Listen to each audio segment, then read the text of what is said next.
ఓ పిల్లగా నారెక్కువైంది అంటారు. Hello guys, ఇవాళ మా పొలంలో నాటేయడానికి అయితే వచ్చినాం.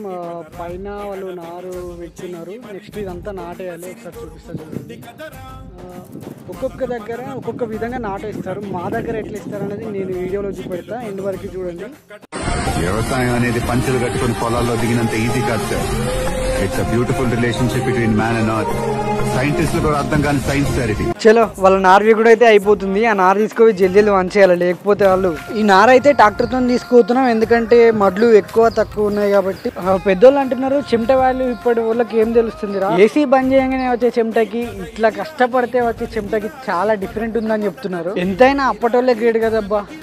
కాయ కష్టం చేసుకుంటా కలిగిన తినుకుంటా ఇప్పటికీ గట్టిగున్నారు. ఇక వీళ్ళ దగ్గరికి వస్తే ఓ పిల్లగా నారెక్కువైంది అంటారు. సరే కదా అని తక్కువ ఎత్తే ఈ పిల్లగాని పని చేసే తర్వాత లేదంటారు. మీ పొలం నువ్వు కూడా ఎప్పుడైనా ఇట్లా చేసిరా? మనకి నాటేసేటోళ్ళు ఎన్నుకుంటే చాలు ఊళ్ళో ఏమైతుంది, వేరే ఊళ్ళో ఏమైతుంది అనేది కూడా తెలిసిపోతుంది. అట్లుంటది మరి. విలేజ్ రిపోర్టర్స్ అంటారా బాబు. కరెక్ట్ అయిపోయినా ఫైనల్లీ అయితే అయిపోయింది.